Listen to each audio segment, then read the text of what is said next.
Teachers, what's your "that student definitely isn't going places" moment? As a getting to know you activity, I asked students, if you could be anyone in history, who would you be and why? One student's answer, Eleanor Roosevelt, because I've always wanted to be black. Asked my student, 7th grade life science, why he has Fs in all of his classes and why he doesn't bother to care about it. He proceeds to tell me with the most confident smile that he's making it into the NBA. I assigned students to do a group presentation of a story from mythology at the end of the school year. I told them they could choose from Greek, Roman, Egyptian, Norse, or any other system they chose. 2 students chose a story from Norse mythology about Thor. They presented the story, which included characters like Loki, Captain America, Iron Man, etc., completely seriously. I spoke to them at the end of the class and they had no clue that Marvel Cinematic Universe was not a part of Norse mythology. Used to teach English in Japan. Had a 4-year-old kid who would run at top speed toward the wall, throw himself into it, stumble around going, ouch, for a few seconds, then do it all again, for an hour straight if we would let him. Had a 7-year-old who stripped off down to his underpants, then skipped around the room singing the Pokemon theme song for the whole class. Finally got him dressed up again just as the lesson ended. He looked up at me and said in complete seriousness, "Sensei, I did a good job." Had a 12-year-old kid who would take off his socks and chew on his toenails in the middle of my lessons. Kids, man, they're weird. I think, due to the behavior of the 4-year-old, there was a modest to good chance all of these were the same kid. It's not uncommon as a teacher to have students who are a bit behind the curve in certain aspects, but 99.9999% of the time, they are keen on something. They might not understand how to identify a noun or what theme is, but they somehow know how to make a mean plate of nachos. You learn pretty quick not to judge fish for their tree climbing ability, you know? I thought this was the rule when I was teaching until I met Kevin. Kevin isn't his real name, but it doesn't matter because he can't spell it anyway. Kevin was a student of mine during my last year of teaching. He came to my classroom with very little to show for his academic past. He had moved a few times and thus was missing a lot of typical test scores that we used to try and ballpark their ability. Don't worry, it was a ballpark. We didn't make major decisions until we actually had a chance to talk to and work with a student for a bit. I thought, that's fine, I'll just do some one-on-one with Kevin and see what's up. One-on-one with Kevin was like conversing with someone who'd forgotten everything in a freak, if not impossible, amnesia accident. There was no evidence that he had learned anything past the 2nd grade, and now he was in the 9th grade. Flabbergasted, I figured we needed to get more serious with this. If he was going to be in my class, I needed to know why and how. I decided to meet with him, his guidance counselor, his parents, and another teacher to see what was really going on. This is where it all became clear. It was by some incredible fluke that his family hadn't been wiped off the face of the earth years ago. Odds are his entire heritage was based on blind luck and some type of sick divine intervention that saves his family every time a threat presents itself. Kevin was the genetic pinnacle of this null achievement. Even my instructional lead, a woman who could find a redeeming trait in a Balrog, failed to see any reason this kid or his family should be alive today. So here's a list of events that made it abundantly clear that God exists and he's laughing uncontrollably. Kevin frequently forgot when and where class was. On more than one occasion, I had to retrieve him from other classrooms. Kevin ate an entire 24-pack of crayons, puked, and then did it again the next day. This is 9th grade. I have no idea where he got crayons. Kevin's dad wrote tuition checks and mailed them to me, his English teacher. This was a public school. When I gave it back to Kevin, voided, to give to his dad with a brief note explaining that this is a public school, Kevin got in trouble for trying to spend it at a 7-Eleven after school. Kevin was removed from the culinary arts program after leaving a cutting board on the gas stove and starting a fire. Twice. Kevin threw his lunch at the school resource officer and tried to run away. He ran into a door and insisted it wasn't him. Kevin stole my phone during class. I called it. It rang. He denied it was ringing. Not that it wasn't his, not that he did it, no. No, he denied that the phone was actually ringing. He tried 3 times before the end of the year. Kevin called the female basketball coach a mother-flipping B-word during gym. Basketball tryouts were that afternoon. Kevin tried out. it didn't go well. Kevin's mum could never remember which school he went to. She missed several meetings because she drove to other schools, none of which he ever went to. Kevin tased himself in the neck before a football game. Kevin kept a bottle of orange Kool-Aid in his backpack for about 4 months. He thought it would turn into alcohol. He drank it during homeroom and threw up. Kevin said the N-word a lot. Kevin was white. The high school was 84% black. Kevin got beat up a lot. Kevin stole another student's iPhone and tried to sell it back to them.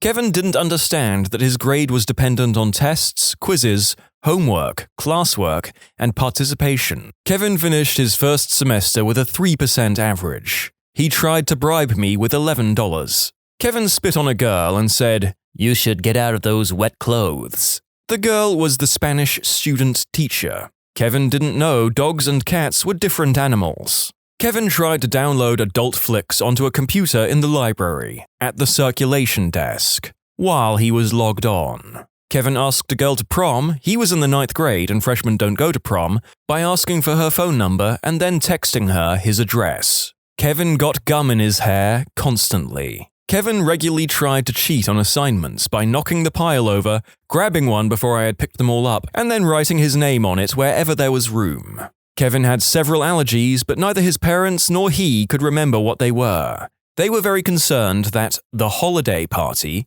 it's high school, we don't have those, would have peanuts. When they finally got a doctor's note, he was allergic to amoxicillin. Kevin and his parents took a trip to Nassau. How the F did they even get airline tickets? And forgot all their luggage at home. I didn't believe him when he told me until I talked to his mum, who told me first thing when I saw her at the bi-weekly meeting. Kevin's grandfather apparently died in a chainsaw accident. I can only assume God was looking the other way that day.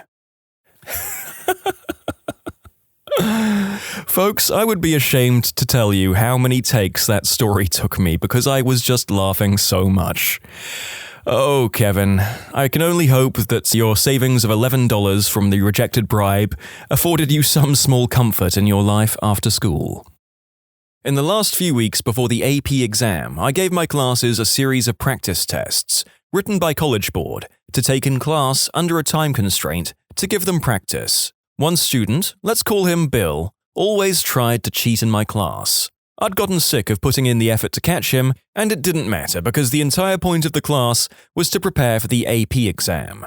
Bill started off each test by staring at the page and answering 1 or 2 questions. Then, as always, he asked to go to the bathroom during the test. I let him go and he took his phone, of course. He returns and frantically bubbles in the rest of the test and turns it in early. I have to hand it to him. Bill was great at memorizing letters for the answers of the practice tests, but he failed the AP exam. This isn't really the kids' fault, more the parents', but my sister teaches in Hong Kong, generally 3 to 4-year-olds. And she had this one kid, called Enzo, if I remember right, who kept acting out, completely ignoring my sister and her TA when they spoke to him, and doing badly in the classwork they're given. He also didn't speak, at all, tended to play by himself. So my sister called in his parents to discuss it, voiced her concerns that there might be behavioral problems, maybe something deeper seated. His parents then confided in her that it's probably not that. More that the kid didn't speak a lick of English or Cantonese, i.e., the 2 languages used in the school and most of Hong Kong. They were both relatively affluent Italians, so they'd raised the kid speaking Italian and lied that he spoke English fluently so he could get admitted into the school, as it was a requirement that they had to have a basic understanding, if I recall correctly. My sister raised her concerns with the principal after she had the meeting, and they responded by just moving the kid to another class. She said she still sees him sitting alone during lunch breaks. I really feel for the kid though. He's only young, and he's pretty much been alienated and won't learn properly, because his parents are so dead set on shoving him into the most expensive school, assuming that he'll learn well. Not a teacher, but in one of my health and sex ed classes, a girl in my class said she wasn't afraid of getting AIDS, because if she got it, she'd just give it to someone else, and therefore not have it anymore. Yeah, that was an interesting day once we realized she was serious. A university freshman turned in a paper on the Treaty of Versailles that conformed to no known formatting system I had ever seen. There didn't even seem to be paragraphs. Assuming that his computer had jumbled it up somehow when he turned it in, I went to give it back to him in class one day so he could fix it. He informed me it was intentional. The format meant that the paper was meant to be read as a rap, which he proceeded to do for me in the few minutes before class started. It was incredible. D+. I always thought that Lin-Manuel Miranda's Hamilton was truly a musical beyond reproach. I now see that he may have caused some issues in the schooling system. Okay, so I had a student in middle school that couldn't read. That wasn't a huge deal. Kid had issues. Once he got angry at me and told me he was going to rip off my buttons. It may have been literal or figurative. Didn't matter. Remember, issues. It was my job to teach him to read. He should have already been in high school. He was 14 and in middle school. I worked individually with this kid every day. Finally, I just asked him what he was going to do for a living, if he couldn't read and wouldn't try. He gave me a pretty standard answer. I'll play basketball or sell drugs. I should mention that he was barely over 5 foot tall. I worried about him. He was my student for 2 years. Eventually, he moved on and I switched high school. So 20 years later, I got curious. I remember most of my students, and this kid had a name that stood out a bit. I Google his name, hoping he won't be in prison. A lot of my former students are. I find him right away. He's a professional basketball player. For Ukraine. Retired now, but still, good for him. Made himself proud. As a note, he turned 15 in middle school. He did learn how to read, he graduated, and went to college. Apparently he struggled for a while, but he's human. His history was not ideal. I'm concerned about naming him because of his privacy. He played from 2006 to 2010. One of the fellas in my university first-year computer programming class stared at the wall. The same spot. The whole class. Every class. He'd walk in on time, sit down, open his folder, and stare at the wall, and didn't ever take a note that I saw. At the end of the wall-staring duration of the class, he'd close his likely still blank folder, get up, and leave without a word. I see him from time to time at the grocery store, collecting up the carts. I feel a little bad for whoever funded his education, but am pleased that he has a steady job.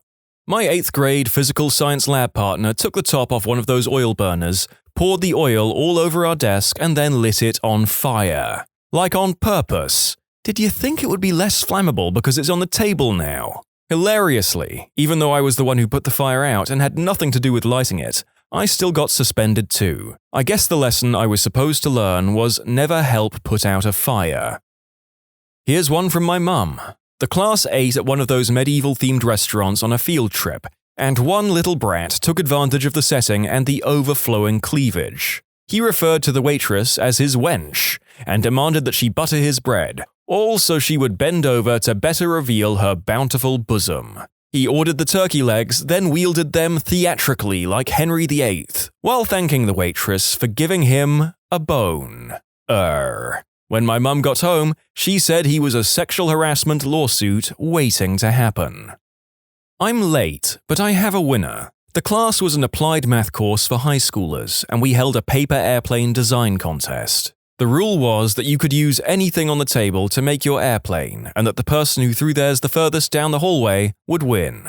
The table had all manner of things on it: printer paper, construction paper, tape, rulers, compasses, toothpicks, duct tape, paper clips, masking tape, a stapler, and even Elmer's glue. Well, the class went to work and for an hour designed some very interesting airplanes. Except for Tim.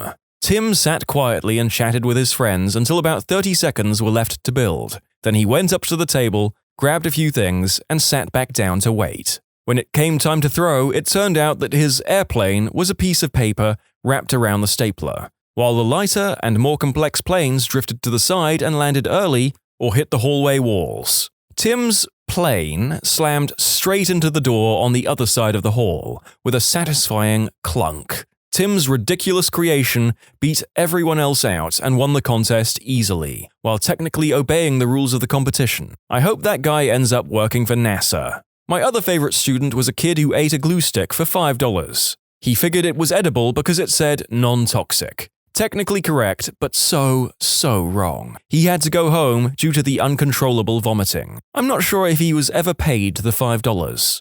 My third favorite was a middle schooler whose mum was dissed by another student in class. His reaction, not having any decent weapons on him, was to rip out the 3-ring part of a 3-ring binder and use the prongs to attack the other student's forearm.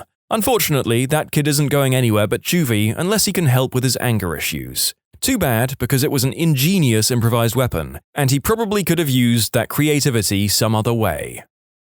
Kindergarten teacher. Testing students on community helpers, asked a student to name 3 community helpers. Child responds, "Firefighter man." Now I really thought, yes, she's got this in the bag. A hot dog. And a monkey. Yeah, no. Kiss your brain, though. Blatant and low-effort plagiarism. Like it's literally the first Google result if you search topic, example essay. But they add their name in a different font and size, which should make it obvious at a glance, as if the use of capitalization and punctuation wasn't a dead giveaway that they didn't write it. I had a student pull that last year, while his even dumber buddy didn't even put his name in it. In fact, it wasn't even an essay, it was a selection of question prompts. Basically, 2 Kevins in one class. I also had a kid at the very end of the day continually F around with his skateboard and become very hostile when I insisted on holding it until the last bell. He ran out the door, jumped on it, and promptly fell and broke his jaw. His parents then threatened to sue the school because he got hurt there doing something he wasn't supposed to be doing. Oh, this is a great one. Twice this week, the same student brought a popsicle in to have as a snack for lunch. Needless to say, he was very disappointed. His mum might actually pack his lunch. Blatant, low-effort plagiarism is not exclusive to younger students. Look forward to it all the way through university. As for the popsicle kid, that seems like another case of neglectful parenting.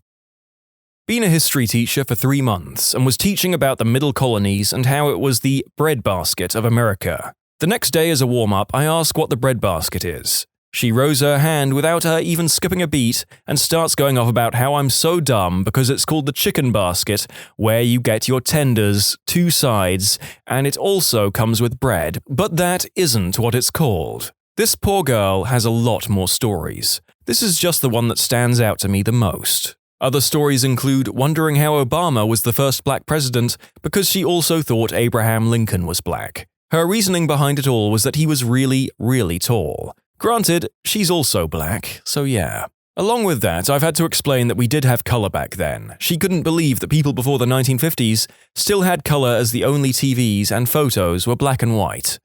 She constantly calls people cockatoos. 3 weeks ago, she asked which history I'm teaching. I honestly don't know if I really suck as a teacher or if it's her. Mind you guys, I do teach 8th grade US history. I wanted to believe all kids are smart, but I'm just slowly not going to hold on to that belief anymore. These are the highlights. Ask again next year and I'll have stories from multiple kids. I want to reap in that sweet, sweet karma. Not a teacher, but I work as a bouncer, and on Saturday some girl was persistently trying to get into my bar, but looked young and didn't have ID with her. After telling her no about 30 times and her complaining about everyone hating on her, a guy walked in and told us he's one of her high school teachers and that she's 17. She took off awfully quick when he showed up, and I can only imagine how things went in school today. I once had a couple of exchange students steal from my store when I was managing a Lids. They walked out the store and we followed closely after them. We turned the corner and they were stopped talking to their teacher. We patiently waited while they finished talking to the teacher, all while getting strange looks from him. He started to walk away, and we immediately tell the kids we need the hats they stole, to which they replied, "We will give them back, but we can do it somewhere else. That's our teacher." Like I was going to cut them a break after they stole. Teacher notices that there is a problem and comes back and absolutely laid into them, telling them they were going to go to jail and get expelled. We had no intent of pressing charges, they were only around 15 and stole 2 hats, but my God, if that teacher didn't put the fear of God into them. It turns out they were spoiled rich kids from another country who actually had the money to pay, but thought stealing would be cooler. We ended up getting a call from the school. They had to write an apology letter for us, and they had to do 30 hours of volunteer work for the charity of our choice. They threatened to shut down the school's exchange program because of them as well, but I never heard of what came of it after that.